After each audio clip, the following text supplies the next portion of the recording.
Hello and welcome to the fourth episode of the Balkan Nerd Podcast. My name is Alex Metz and we're here again in the Kosovo Youth Council offices. And with me is Agon and I, an LGBTQ activist from Kosovo. Hello, it's such a pleasure for me to be here and to talk about LGBT issues in Kosovo. So thank you for having me. Yeah, it's really nice to have you here because this is an episode or an topic I wanted to touch on from actually the very start of doing this. So I'm very happy it's finally happening. Yeah, me as well. Nice. Maybe the first topic we could touch on is something that I've personally noticed because I know people, like not only from Kosovo but from the Balkan region, that are homosexual, but they're very selective on who they talk to that about. And for example, they tell me because I have this understanding of the situation and stuff, but they would like never openly talk to their parents or anyone from family or other friends or whatever about this. Unfortunately, that's very common in here. So basically, let's just say that in the capital city, there are more people who are open about their sexualities. When I say open, I mean it mostly to like one another or like to some people, to some selected people, as you said. But for example, not to their own families, to their own workplaces, or even publicly. So we basically have like around or less than 5 people who have came out on public television. So you can imagine that the situation is quite bad in that aspect. And yes, that's actually true. There are a lot of people who come out to only some people, mostly they're like very close circle, and also to the international friends somehow. And this happens for so many reasons. I think unfortunately, even queer people themselves do not have the same the safe environment to come out to their loved ones or to the other places they belong to. That's mostly because they know the high level of homophobia, and they know that especially teenagers, if they come out to their families, most likely they're gonna get kicked out from the houses. So it's a bit hard for them, like to open up about it, and they do keep it as a secret. And frankly speaking, I've been openly gay for like 5 or 6 years now, and sometimes I even forget that I'm gay, honestly speaking, because it's not an issue for me anymore. But I see that for a lot of people it still is, and it is kind of the main secret that they have. And frankly speaking, it really does break my heart that they have to hide who they are every single day and to pretend to be someone they're not in front of the people they love the most. But on the other hand, I don't blame them. I don't really blame them, because before I came out to my family and to everyone else, I also was scared for my safety. I thought that I would never be loved, I would never be accepted, I would never be, appreciated for who I was. But yeah, I think that the situation is getting a bit better. Like, the people who are becoming more open about their sexualities, or they're just expressing themselves more, is increasing. But sadly, that happens mostly in the capital city, because as we know, in the Western Balkans, but I think almost everywhere, we have like this kind of, that everything is basically concentrated and everything happens in the capital city somehow. Everything is very centralized. So yes, in Pristina you have more openly queer people, but in other cities, unfortunately, it is not going as well as here. And what do you think is the impact of, like, first on the one hand side, like culture and religion on this, and like what role do they play in the perception of queer people and of being part of the LGBTQ society? And on the other hand, like, how do like not only the like big pop stars like Dua Lipa, who in Sunny Hill, how do you call this, on the stage she was with friends of hers who are also like openly gay or bi or whatever. And how does this influence the change or also the view that maybe the older generation has? Okay, this is a very good question, by the way. I have a lot of things to say about this. Okay, when it comes to culture and religion, sometimes I feel that homophobia doesn't come out of bad people, if you know what I mean. I don't think people in Kosovo are homophobic because they're bad people, bad-hearted people, or they're intentionally bad. It's mostly because of the culture and the presence of religion. Unfortunately, Kosovo has not been very, let's say, developed when it comes to its culture. It has mostly been isolated since people cannot visit and they don't get to see as much. in you know, a lot of wars and a lot of oppression and this and that. So it has never had the chance to kind of grow and to kind of follow up with the Western world or with the other developed countries when it comes to cultural things. Yeah. Also, add there the patriarchy, which is still very present in religion as well. It's also very present. It's a bit less present nowadays, especially in Pristina, but of course it is one of the main pillars that has created the society, the mentality of the society. Yeah. So these three things combined, so the culture, religion, and patriarchy, have created the status quo in which LGBTQ plus people are not welcomed, because we have been culturally taught that LGBT people do not belong to our country. And that didn't happen because the community didn't exist. But the community, due to the pressure and everything else, has been always very closed, very limited, very anonymous, very discreet. And they even hadn't had the chance to kind of interact more with the majority of people. So, for example, when the first Pride Parade happened in Kosovo, there were people asking out of ignorance, do we have such people in Kosovo? Because people just didn't see any other queer persons before. You know, and that's what I'm trying to say, that I think it's a matter of the circumstances that people, you know, grow up in. Because we don't talk in our families about LGBT people, we don't talk in our schools, television, on the media, barely. I mean, lately, yes, more, but before, for example, when I was a child, there has never been a public conversation about LGBT on the media. So people like didn't even have proper chances to learn more about LGBTQ plus people. So of course it has impacted, you know, like the homophobia. And as I mentioned, I think patriarchy is also like a very important pillar still. Like it remains, Kosovo remains a very patriarchal country, and hence the homophobia is still there. Because people are, like, just say, I mean, for example, lesbians are more accepted in the society than gay men, and I think that has to do a lot with toxic masculinity, which come outside patriarchy. Yeah. So things are a bit connected with one another. But I would say that even though we're still isolated, the internet has had a good impact on the youth people, because I can see that the youth is making a difference. For example, in my workplace, I do work with more than 200 youth people. They're also aged from 15 to 30 maximum. But for example, all of them like are super, like, let's just say, okay, and with LGBTQ plus issues. It's not that I look for acceptance, but when we have talked about this, I could see that they were nobody had like let's say homophobic attitude or approach.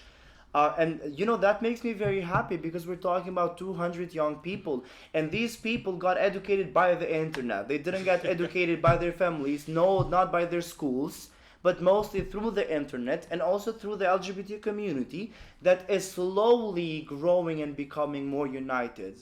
And I think as present we are, if like we start to get more present in the public sphere, it is true that the attacks are going to increase, but at the same time we're going to manage to educate people.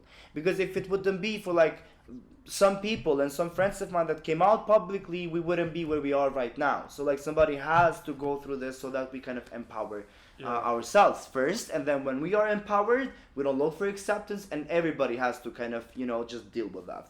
When it comes to the pop star that you mentioned, that's a very thing that I'm very passionate about that, because unfortunately Dua Lipa, it's not doing anything for the Kosovan queers, and frankly speaking, that breaks my heart, because she is such an advocate for women's rights and LGBT rights outside of Kosovo, but in Kosovo she doesn't say a thing about it. She has never talked, as much as I'm aware, I could be mistaken, but as much as I'm aware, she had never talked about LGBTQ plus people, and I think that's mostly because of populism. I think she was taught by her team here that you don't talk about LGBT in Kosovo because people can cancel you. So I think that's why she's a bit reserved when it comes to that. And as I said, it breaks my heart because she is an international pop star. And I mean, on the other side, she's also very open and talks a lot about Kosovo issues in international ways and everything, and is like, I think she's also a very important voice internationally for Kosovo and, absolutely, and everything. So I didn't even know that. It's really, really sad, actually.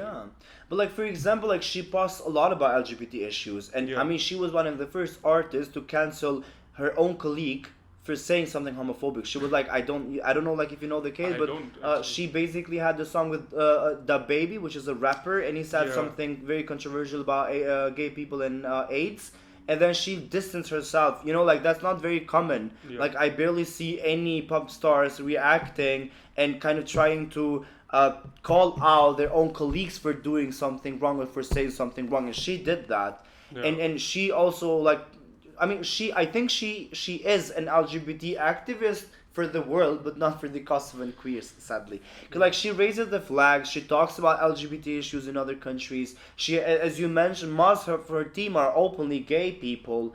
So you know, it's very interesting, you know, like to see her deciding not to speak. I'm saying deciding because I don't think anybody could stop an international pop star to talk about something. Like nobody has the power to cancel Dua Lipa. Like come on, she's one of the main artists in the world, right? And I'm not even exaggerating. Yeah. Like she's one of the most streamed artists online, so nobody can cancel her, let alone a million Kosovans. Yeah. You know what I mean?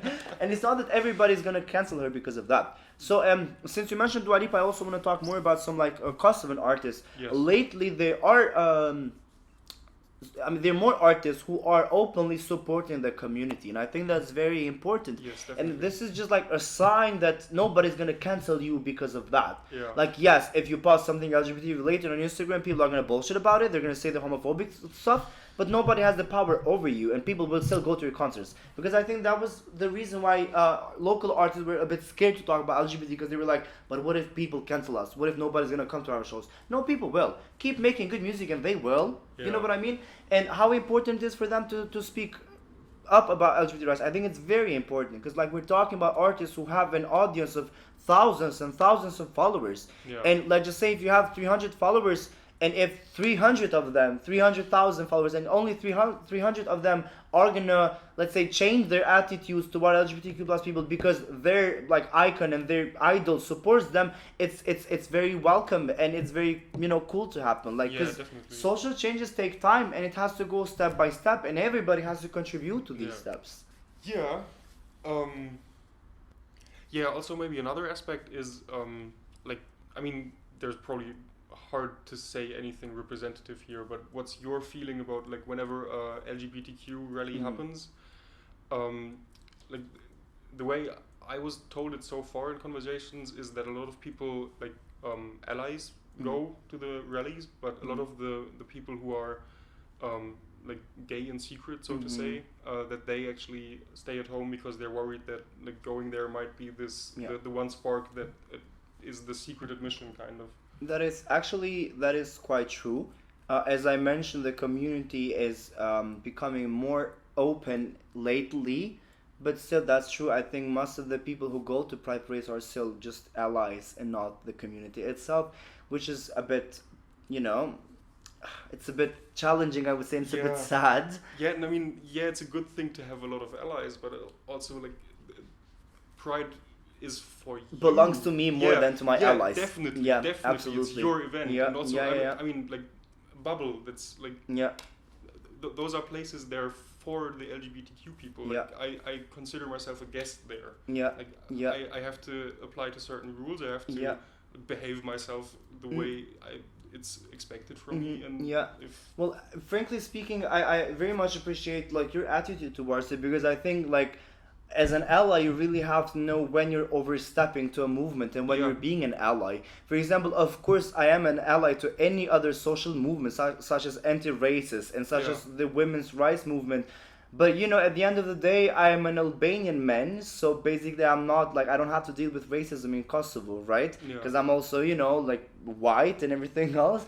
And besides that, I'm also a man. So I'm just trying to say that I'm not going to overstep in movement that I'm supposed to be an ally to. Yeah, exactly. So but fortunately I don't see many people trying to overstep the gay movement, but absolutely allies have been a very important, you know, like pillar and aspect of the gay movement so far in here. True, because like back in the time there weren't many openly LGBT activists, and there were a lot of allies who would go on the media to talk about it. So I very much think that they have had an impact.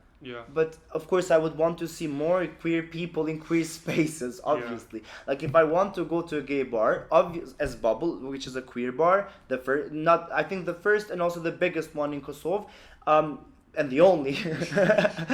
But for example, when I want to go there, of course, as many allies as I see, it makes me feel very nice. But I want to see queer people more there. Yeah. Because I know that my allies can go anywhere else, and I know that my queer people unfortunately won't feel welcomed anywhere else, probably, or like in not so many other spaces. So I totally get, and I respect you for, you know, like for having that attitude towards the, I mean, these places. to me, it's just kind of the decent thing, because it's, as I said, it's just not my movement. It's, And I think you also said it very, very nicely. It's your safe space, so the room should be there first of all for the ones who actually need it. Yeah, absolutely. And of course, like anybody's very welcome there, because on the other hand, for example, if you just separate the community from the rest of the society, you can also do damages in that aspect. Definitely, yes. But that's not what I'm talking about. I'm just talking about, like, you know, like making sure that we're not overstepping and we're not taking the spaces where other people desperately need. Yeah, but even myself, sometimes I think that, you know, I can go to some other places because I'm privileged, but LGBTQ plus people, like other members of my community, unfortunately they can't. And thus I'm very aware of the space that I take at a queer bar, because at the end of the day, I'm a privileged queer person.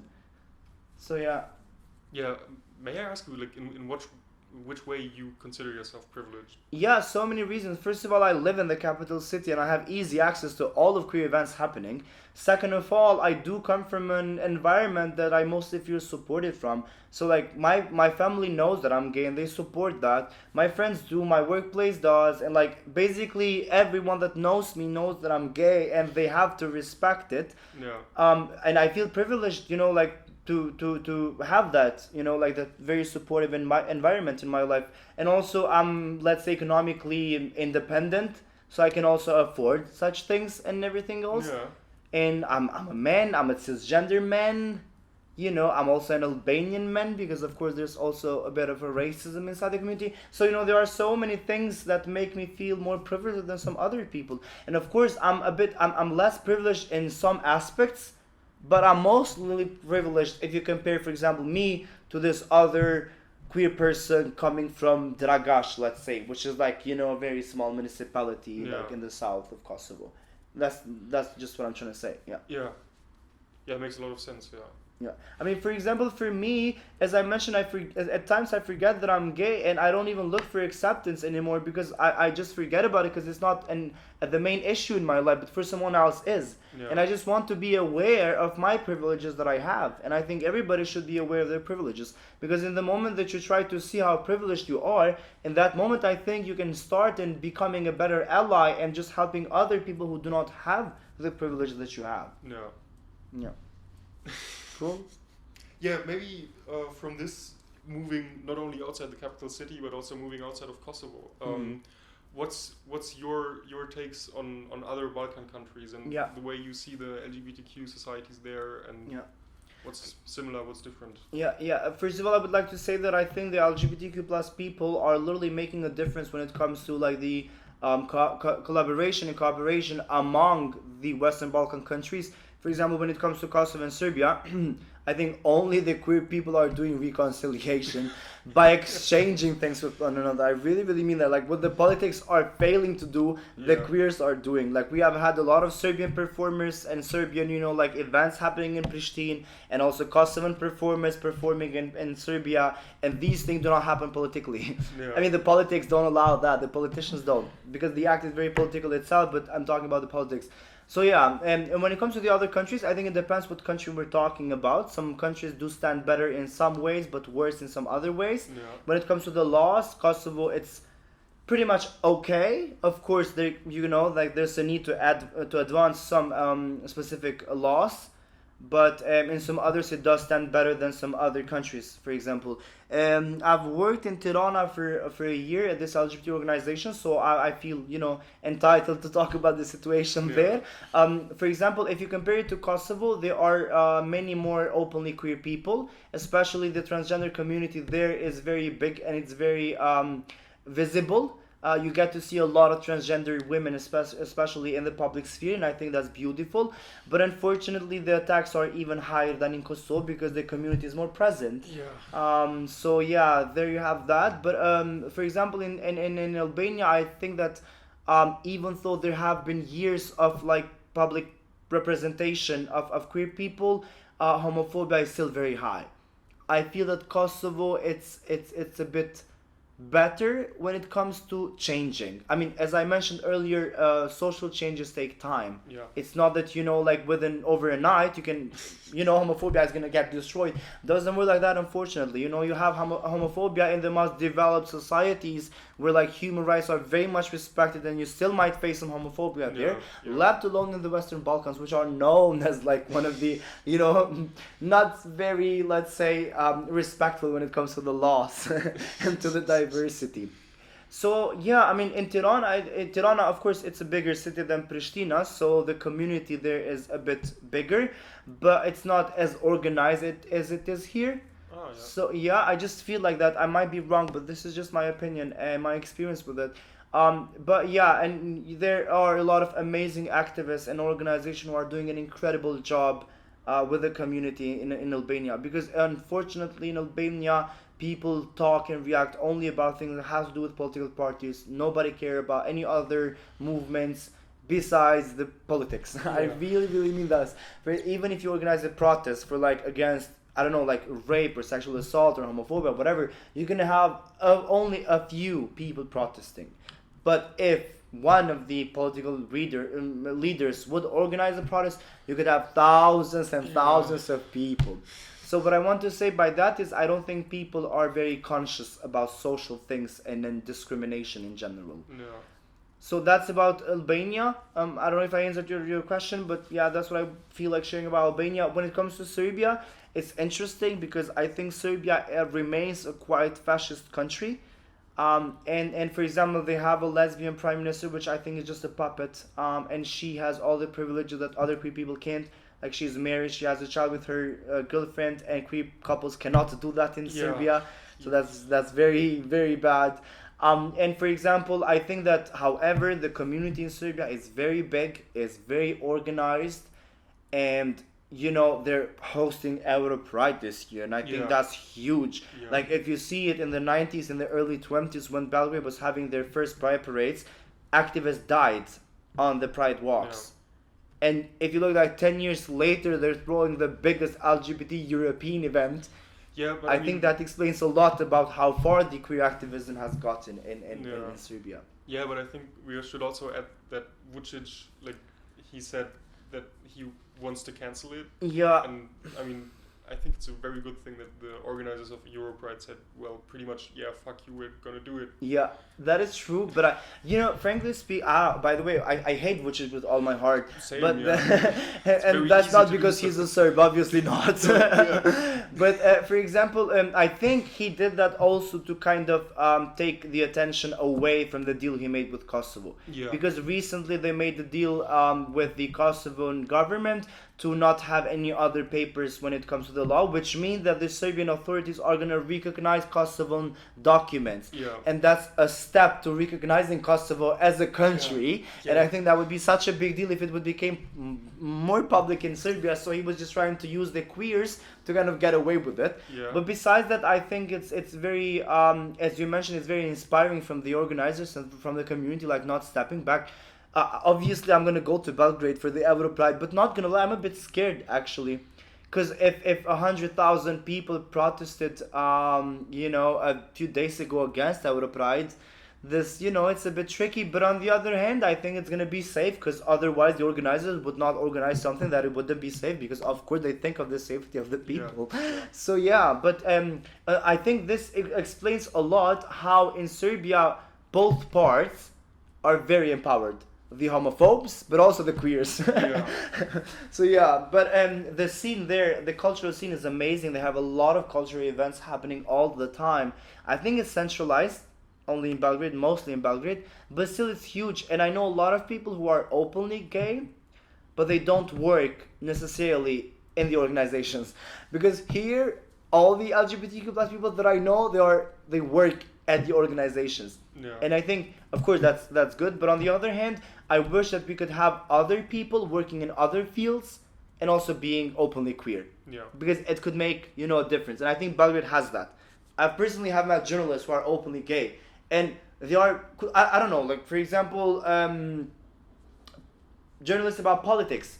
And it's not that they are necessarily actively engaged in LGBTQ plus rights, but just, like going, for example, on TV every day and being openly gay and talking about something else. It's a way of being more acceptable for the majority. And unfortunately, you don't have that in Kosovo. Like, you don't have an openly queer person that is a part of the public sphere, like in other fields, but the human. I don't know if I'm making sense to you. I mean, at least to me you are. I hope you make sense to the listeners, but I think it was actually very clear because, I mean, as you said, of course it's nice to have queer people working in the LGBTQ alliances and everything, but there's a lot of like different parts of society to be filled, and like, I mean, you're just part of society, so you should be that in every way possible, like no matter if you're openly gay or not, like this doesn't make sense. And I'm gonna say something controversial with that, Please if I may. The thing is that, I think that coming out belongs to an individual. Every individual should decide when and how do they come out. But unfortunately, I feel like there are some queer people that are queer, and kind of everybody knows that they're queer because they have made it obvious in some way or another, and they still decide not to openly talk about their sexuality. I'm talking about privileged people who, like, they have, I don't know, they have so many privileges. Either, like, they're famous, either they're very rich, either they have different ways of, existing somehow. So even if they would come out, I feel like it wouldn't necessarily impact their work somehow. And it hurts a bit that they don't come out, because I think that sometimes coming out, as much as it is personal, but also you can do it for your own people.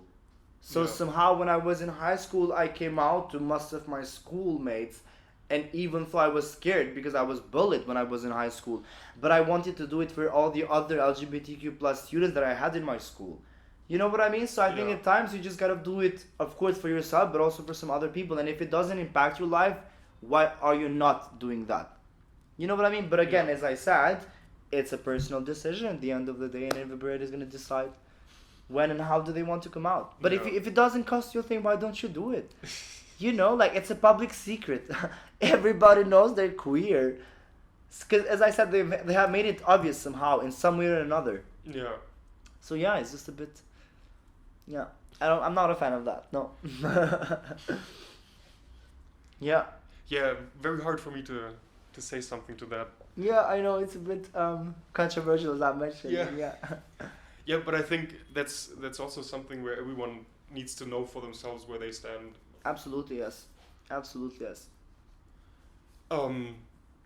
We just, like, talking about Serbia and Belgrade, we touched a little bit on the state issues, and maybe to come back to Kosovo, or like also if you have something to add on other countries, of course, please go ahead. But how's the state and the government treating you? Like, I don't know, for example, is gay marriage allowed? Is there, like, I don't know, like, for example, in Germany, for like a lot of times, even in like the modern West Germany, being homosexual was actually illegal and stuff like that. So there's a lot of ways the state can, like, prosecute being queer. Like, how hard is it here? Or it's a very interesting topic, because as I mentioned, there are some specific laws that do protect LGBTQ plus people. For example, the anti-discrimination law, it has a mention that nobody can be discriminated based on their sexual orientation or gender identity.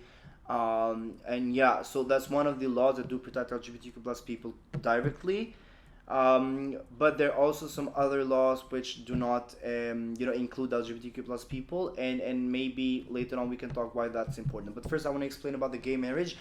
The Constitution of Kosovo allows same-sex marriage. Basically, when they talk about the marriage, they say the marriage between two people. They don't specify the gender of those two people. However, when it comes to the law of the family, it is mentioned that the marriage is between a man and a woman. Kosovo voted, they failed to vote, but it was on the discussions at the assembly, at the parliament of Kosovo, the new civic code. And on the new civic code, is by the way, it's very interesting. Basically, they didn't change the law of the family. It still remained a marriage between a man and a woman, but they added this other law, other paragraph. I don't know, like, what's the word for that, either in Albanian or in English, but they added this specific law in which they would recognize same-sex unions, not the marriage, just the unions. But this is very tricky itself, because I don't want to have a specific law. I just want the law that exists, which recognizes all the unions, to recognize same-sex unions as well, not to have them separated in some specific laws. Yeah. You know what I mean? That it means, for example, like it's maybe it's not the smartest parallel, but for example, like if we have some like specific laws for men and some specific laws for women when it comes to the same thing. Yeah. You know what I mean? So it shouldn't be regulated, in my opinion, in some other laws. But fortunately and unfortunately, that civic code failed, so they couldn't vote for it. But what was very interesting, kind of for the very first time publicly, it was discussed about LGBTQ plus people on the parliament, and the hate speech it was used there was horrible, because the politicians here, they either don't say anything, or they say something supportive because of the international pressure. Yeah. Right? But somehow everybody was forced to say a thing or two because they had to vote. And it was just like horrible to see so many people, being openly homophobic on the parliament. But on the other hand, it was very inspiring to see so many other people who were supporting the community publicly. Yeah. Because somehow nobody knew they were supportive.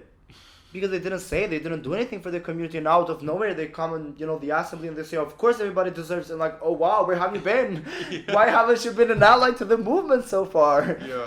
But however, I think, I believe that even if we negatively talk about these topics, it's important too. The moment we start talking, we start discussing about these things, we're taking a step, we're opening a door to improvement, because we're talking about it. Because before that, it was not as talked before. Yeah. The community was getting attention during Pride, but not for such things. So in my opinion, it's important that we talked about it. Because if, let's say they change the law and they legalize same-sex unions, people are not going to be surprised. Because they know we have talked about it. Yeah. Because it was like a public discussion. Everybody was talking about it. All the media, all the people on the bars, and everything else. And there were people who I don't know, but who knew that I was gay, and they would ask me like, oh, you want to get married? When I would go to the stores, which was a bit weird. But still, yeah. So that's when it comes to the same-sex marriage. Also, for example, I think for the transgender people, I think the organizations and the Ministry of Health are working on some things, because unfortunately they cannot take any medical support from the from the Kosovan institutions here, not even hormones, not even transitions, nothing. Yeah. So it's hard for them, and it's of course very expensive to go to Belgrade or Skopje just to get the hormones or to do the therapy. Yeah. I think they are citizens of this country, so the country is supposed to also have them out. So but I think you don't solve the problem of homophobia only by changing the laws. But however, the laws should be a way to guide the society on what to think. Yeah.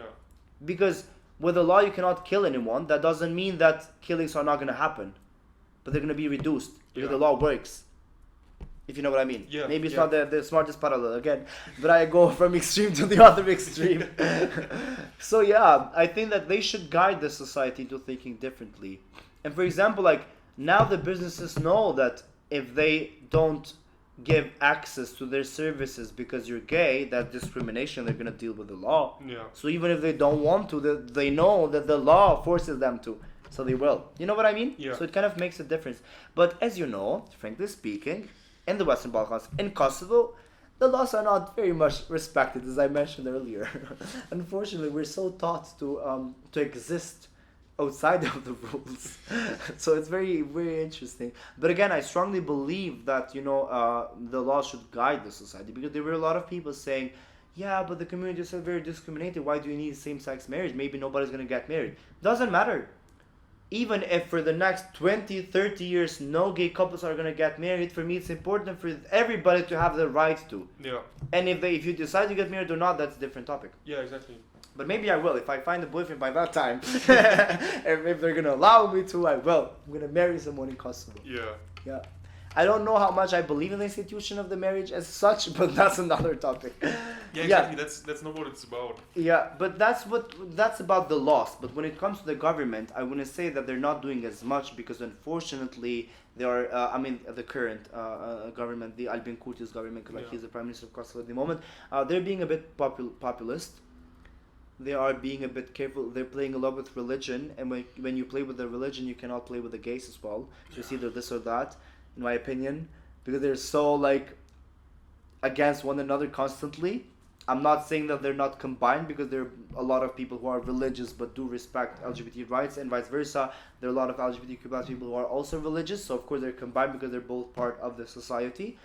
But the government is kind of becoming populist, in my opinion, because they're not doing as much. And for our prime minister, he has never even said the word LGBTQ+. So whenever you ask him about, like LGBT issues and all that, he always answers in a very like careful, populist way, saying that, we're a country for everyone, we gotta respect everyone. But he never made like a specific statement on homosexuality or on LGBTQ+ rights. He did invite the deputy members to vote for the law, but still he has never said the word LGBT. And I think that it's a very stupid thing to talk about. For me it's a bit stupid to mention that he has never mentioned the word LGBT, but I think it does explain that if he's scared to even mention the word, he's gonna be very scared to do other stuff, unfortunately. So I think that there's not as much political willingness to do something for the community. There are some sparkles here and there. There are some deputy members who are openly friendly and openly advocating for LGBTQ+ rights, but it's just still sparkling. It's still not very developed and very like structured. For example, like there's this deputy member. She has supported the community, by the way, for years now, openly. And her brother in Canada is gay, and he married another man, and he became very viral in Kosovo, which after all, it was a violation of the privacy of a human being, because who he married is not relevant to the public discourse, because he doesn't even live in Kosovo. He's not getting paid for of course, the personal life of a person who's in power, of course, it's important for us. You know what I mean? Yeah. But if it doesn't impact the life in Kosovo in any ways, why would it be important for us to know? Yeah. Do you post about, like the siblings of deputy members who are heterosexual and marry, they say the opposite gender? No, you don't. So why would you make it viral, a gay marriage? But I want to say that to me it was very nice, because in the beginning she was just not talking about it publicly. Not because she was homophobic, because before that happened, she has talked about the community, but she didn't talk about her brother. And then like she made this statement in which she said, he is my brother and I love him and I'm so happy he got married, I'm so proud of him. That was so inspiring to see from a Kosovan politician. That was amazing. Yeah. That was amazing. So maybe I don't want to confuse people, but like you have both sides of the cases. Like you have positive cases, you have negative cases. At times the negative cases are higher due to the circumstances, due to the high level of homophobia. But on the other hand, there are some positive changes that personally, they don't maybe necessarily make me optimistic, but somehow, it's a sign that things are going to get better. Yeah. We're just slowly kind of, like growing the roots to something better. Yeah. Yeah. Yeah, and I think also what's like a very, or what makes me really hopeful is that Kosovo is a very, very young country, and that a lot of the young people that I've talked to so far are, we're not always talk about these topics, but like whenever we do, they're like very supportive and very open-minded, and that's cool. And like there's never this like, oh no, it's like weird or whatnot. I don't know what people who are homophobic even would say in situations like that. But like there's always this feeling that the youth kind of just waits until they're in all the power positions, and then they can actually change society. I hope so. I really hope so. I think the youth in Pristina, yes, but in the other like cities and municipalities, I'm a bit scared that they're not as open-minded as the people here are, because they get to interact with the community more. Yeah. Than because like you have now a queer bar in the middle of the city center. and everybody know that it's a queer bar, so you kind of get to interact more somehow. Yeah. But however, I'm also, as I've mentioned earlier, when I work and everything else, I see that a lot of young people are just okay with it, and I think that's the first step too. Yeah. Because sorry if I interrupted you, but I don't tend to make anybody gay friendly or an ally. I really, really don't. Like my friends, they were like, "You're tolerating the homophobes." I don't give a fuck what people think. Like if I'm holding, my boyfriend's hands in the streets, all I want to, for me to happen is to be able to do that. I don't care if people agree with that or not. You know what I mean? Like if I go to some like institutions, I want to be served and I want to be, welcomed as any other citizens. Yeah. And when I leave, I don't care what's on their mind. I really don't, because I think people can have whatever opinion they want to, as long as they don't dictate my life, as long as they don't decline any rights that I have. I don't really care what they think. I really don't. And I think young people are going by that because they see it's not about their sexuality, but in our culture, people get so much involved in your life for no reason. I don't know if you noticed that. I have, yeah. Yeah, like my relatives who I probably have never met, they just feel entitled to say something about my life. And I'm like, why? Like, why would you get involved? Like, this is my life. I get to do whatever I want with it. Yeah. You know what I mean? And I think young people are understanding that. Young people are becoming a bit more individualist, which I think, that's a good thing. Like, mind your business, as simple as that. And when you mind your business, you don't really care what other people are doing. I think actually that's the approach of my father. Like, maybe he's not like the most supportive person ever, but he goes like, anybody can do whatever they want with their life. He was like, I don't really care. So yeah. Maybe it's just not important for us to, personally speaking, to me, I never try to change the opinions of other people because I know that these are my values, right? And a homophobe has their own values as well. And it is true that our values do not match. But I cannot dehumanize their values just because they don't go on with mine. You know what I mean? Because like there's a reason why those people have their values. It's the circumstances they grew up, and it's the culture, what they hear, who they talk to. You know what I mean? Yeah. So like it's not that somebody just becomes, as we talked in the beginning of the conversation, out of nowhere homophobic. So I just want to say that I don't think it's smart for me personally to just start attacking people and calling them out, like saying all this and that, to be like aggressive about it. Yeah. Just try to tell them that you're not looking for acceptance. I don't really care if you think that I'm sick or not. You're going to respect me just like everybody else. Yeah. And that's it. That's my approach to it. Yeah. Yeah, also, like, when we're already in this, in the part of homophobia, like, maybe especially for like, people visiting Kosovo, like, I mean, because, as you said, there is homophobia here, like, what would be, like, a realistic picture of what to expect, or, like, how, like, is there any, like, safety issues or whatever, or, like, I mean, as we talked earlier before I started the recording, like I don't want to have this like misinterpretation of like me, a Westerner, like talking bad about Kosovo society in regards of being homophobic or whatever, because I know very well how homophobic German society still is and other Western societies still are, and like especially looking at what's happening in the United States at the moment, it's like really fucking horrible. Yeah. But still, I think it would be a good place to have like just a realistic view on kind of what to expect from coming here. Yeah, I mean, thank you for that question. No, I think first of all, you also can share your opinions on how homophobic Kosovo is, so don't feel bad about it. No, I mean, like that's my point. I don't think it's worse here than in, for example, Germany. It's just it functions differently. I mean, I have never been to Germany, so I cannot compare. Like these two cases. It's interesting. I think Kosovo would not be an LGBT destination for people, obviously not, because there's no much of gay life and gay culture in that aspect to visit and all that. But on the other hand, we have this tendency, because Albanians are known for like welcoming, right? For being like very welcoming. So I presume that if you're a foreigner, you can be whatever you want to, and they're gonna be nice to you. Okay. I swear, like I know people who, for example, Granel, I don't know like how much you know about politics. Granel was like a representative of like the US in the dialogue between Kosovo and Serbia. He was openly gay. And some politicians who have said very homophobic things, they were being very good friends with him.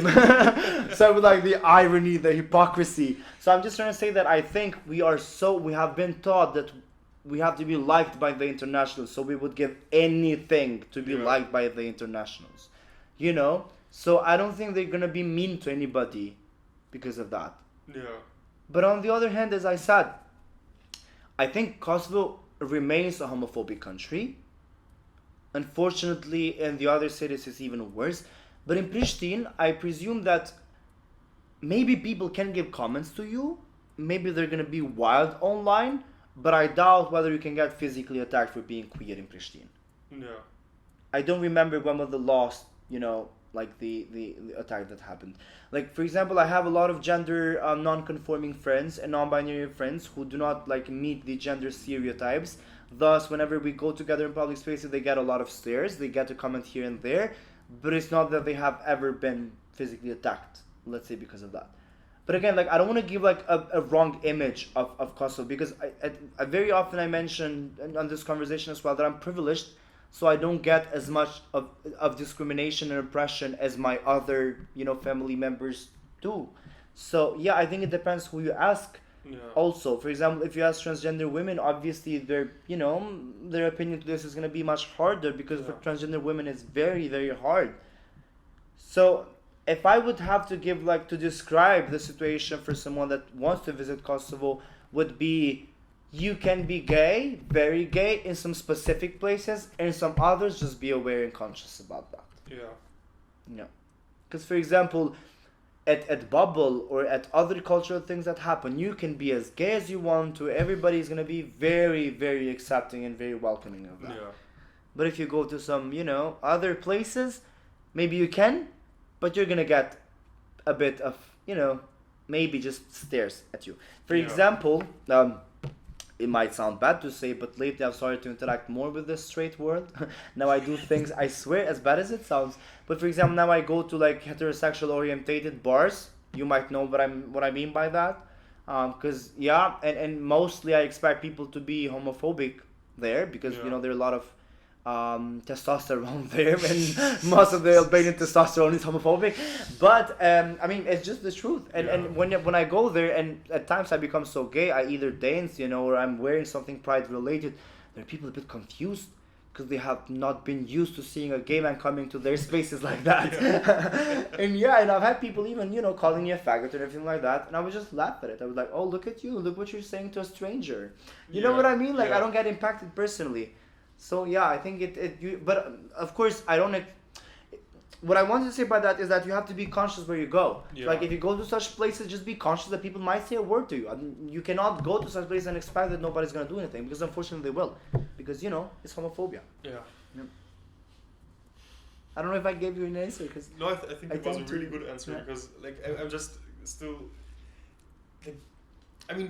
It's the stuff you know deep down and that I'm aware of, but I just don't think of a lot, is that of course, if you go it just already sounds horrible to say this, but when you go to a heteronormative place and everything and act kind of out of line or gay, as you said, then the just this certainty that you have of getting a comment, I think that's just fucking horrible. Yeah, it is, but you gotta know where you're going. Yeah, you know what I mean? It's not that you're still in Kosovo. You cannot expect that everywhere you go is gonna be very accepting. Should it be accepting? Absolutely yes. Yeah. But is it? Not yet. Not everywhere. Yeah. And I just I really don't look for acceptance. I really, really don't. So my friends, they tell me, oh, why are you going to that place? There are a lot of heteronormative and homophobic people there. I'm like, I don't care. I'm going there for the music. I'm just going to go and dance off and twerk as much as I want to. And if everybody have a problem with that, leave. Yeah. I'm not going to leave because you feel uncomfortable. I'm here. You got to leave because you feel uncomfortable. You know what I mean? That's my attitude to it. That's my approach to it. I don't look for acceptance. I'm not going to give anyone the power to accept me. I don't really care. Yeah. But again, I'm privileged to do that. Because, I'm informed. And even if I call the police, if something happens to me, I call the police. It's okay for me, because a lot of people are even scared to report something to the police because they're not out. So if they would go to the police, they would have to explain to them that they're gay. And if they're underage, they're gonna call their parents, who probably do not know that their children are gay. Yeah. So it's very complicated. But also, like, people are scared to come out to the police because they're scared that somebody might recognize them and say a word to their relatives and spread the word around that they're gay. You know what I mean? Yeah. And I don't have those things. But fortunately, I have never been, like, physically attacked. Do I get, like, hate in comments? I do. I wear, like, a pride tote bag with pride flag some other day. You know, there were people reacting to it. I saw a lot of, like, people saying yes and all that, which I think is also a bit problematic, but they did it in a good way, and I appreciate that. I was like, hey, you know, like, giving love to people. And there were people saying, hey, I love your bag. I swear, like, I got, like, more than 50 comments that day. I swear, and I'm not even exaggerating. It was very cool, but also there were people saying, like, oh, look at that faggot. And I would, like, just give, like, moves. Yes, look at me. I look gorgeous. What about that? That's just my approach to it, Yeah, but, like, do you know how the police follows up if something is reported? And there have been a public case in which they were discriminating to gay men that were there, and they have recorded them and they published on the social media. But those police people that were working there, of course they were men, they were I'm sorry, but, like, as I mentioned, most of the Albanian testosterone is a bit homophobic, and they were suspended. And I think after that, police have been a bit more conscious about LGBTQ plus rights. I would say that, as much as I know, it's very collaborative when it comes to pride. You know, like, they're always available and responsible for that. Yeah. And what I want to say is that the organizations actually have been doing a very amazing job when it comes to training all the not civils, but, like, all the people who work in the public sector, such as teachers, such as police, and I don't know what's the word in English for that, sorry, but, like, people who work at different administrative institutions. I don't know what's the word, but you get the point. Yeah. So I really, really appreciate the organizations for doing that, because unfortunately our country, the government, does not have a structure on how to educate the masses on LGBTQ plus rights. And this is what I keep talking, you know, like, as a ministry of youth, let's say, you have to have a specific structure for LGBTQ plus youth, and unfortunately they don't. Yeah. You know, I'm not saying they're homophobic. I'm not saying the LGBTQ plus people are, let's say, refused from their, you know, programs and for the things that they do, but you have to have a specific structure, because LGBTQ plus youth people struggle with a lot of things. Yeah. I said this to the minister of the culture. I had the chance to meet him, and he actually was very, you know, he was agreeing with me, and he told me they're working on, like, this new, this new national plan for young people in Kosovo, and they have some specific, I think you might have heard, and they have, like, some specific things about LGBTQ plus youth people as well, and they also want to include LGBTQ plus people on the working groups of this strategy and this plan, which I think is very good. So, you know, small steps, but, you know, we're getting there, because, as you mentioned, we're a new country. Like, let's just not expect Kosovo to be, you know, like, a very Western country with everything very developed when you don't have any social issues. Yeah. I'm not justifying anything, but, you know, you gotta understand why things are the way they are. And as we have mentioned multiple times during this conversation, because it's not an interview, it feels like a conversation, that, you know, social changes take time. Yeah. It's gonna take a while. And I think, like, a very beautiful aspect that you already kind of touched on a little is, I have this impression that, especially for youth topics, the government is, like, they're involved with youth. They have the impression that the youth and the government, they're on the same side and they want to achieve the same things. And I think that's really beautiful, because, like, a lot of countries, a lot of different cases, you have, like, the youth and the government fighting each other and, like, but here trying to find a middle ground. But here it's like, we have to do this. I think it's mostly with this government. Like, most of its voters were young people. Yeah, I think that's because of that. Yeah. Because I haven't seen, you know, like, any other government being very collaborative with young people as this one. Yeah, and I mean, like, I only have kind of this deep understanding for this government. Yeah. Now I'm actually working in an organization that's kind of involved with youth this entire and institutions process. and true. But also, I just want to say that this is what I mean. Like, I don't want people to see LGBTQ plus people as this specific community that's just there, and we have to have their rights, whatever, right? It's more than that. Yeah. You know, like, when you talk about health, you got to talk about LGBTQ plus citizens specifically. Yeah. You know, when you talk about, like, employment, you got to have, like, a specific strategy on LGBTQ plus employees. You know what I mean? Yeah. Because it is a category itself. Because they get a lot of discrimination in the workplaces as well and all that. But Yeah. yeah. Yeah. Cool. Yeah, maybe now we could move more to the like what's happening now, like what's kind of the current situation in Yeah. Kosovo. What are recent changes? What are things you just wanna? Well, what I want to say more is that I think it's very interesting that in most homophobic countries, the community is also very empowered, but discreetly. What I want to say by that is that there are amazing cultural events happening in Kosovo, and to believe, to witness how open-minded these spaces are and how, I don't know, like how artistic, how changing, how inspiring, how uniting these events are, while knowing that the moment you get out of these events, like you step back in the other world, how homophobic this country is. It's very, you know, like it's very interesting. Like, I don't know if I'm making sense. Like the community on its safe spaces and its own life, it's amazing. It's so artistic, so expressing, so open-minded, so embracing, but then so united, I would say.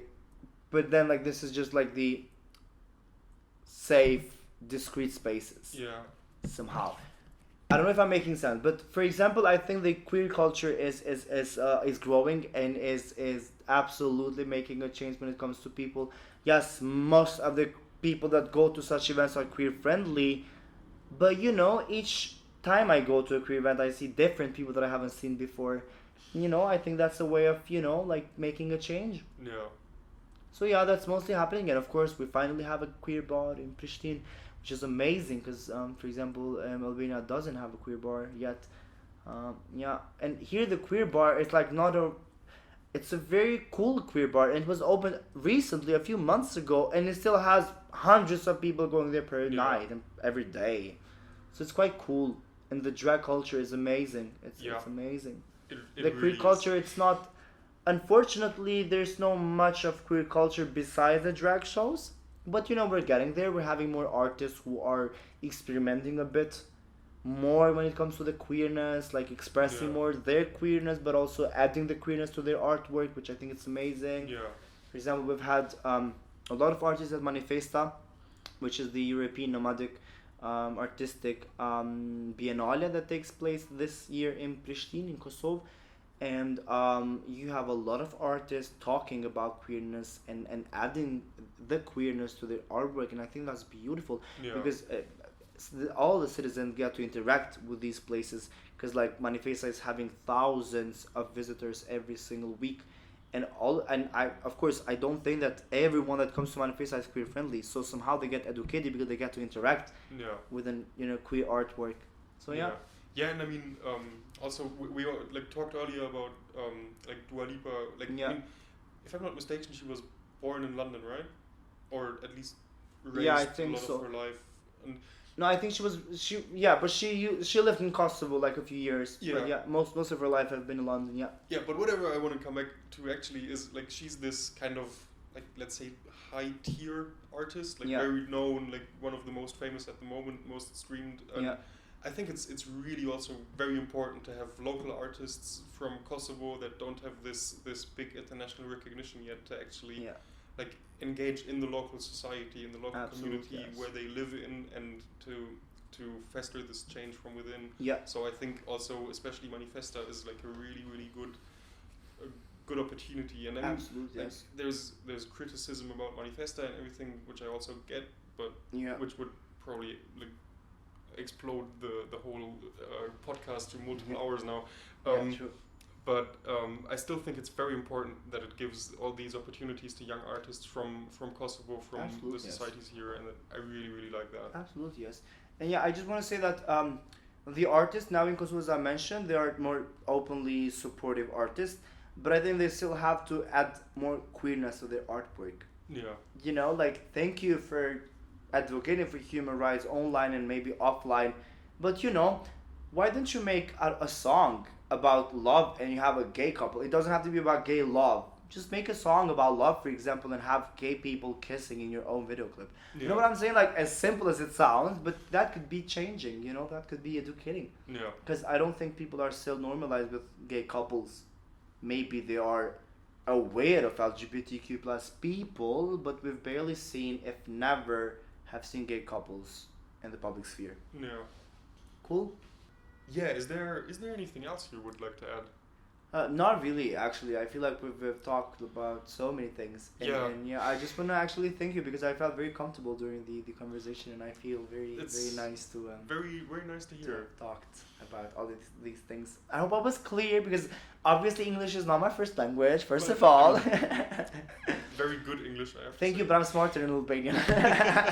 Obviously. Yeah, but thank you. It was a pleasure. Yeah, and it really was a pleasure to have you here. And like, I mean, to me, you made a lot of sense, and I'm very sure that to our listeners, you also made a lot of sense. And if not, just put your questions into the comments and whatever. Yeah, and absolutely. I'll try to address everything. Yeah, and people can reach out to me as well. I'm always very willing to talk and to Yeah, so that's the end of the episode. You hear me next time, and have a good time till then. Bye. Yeah, bye.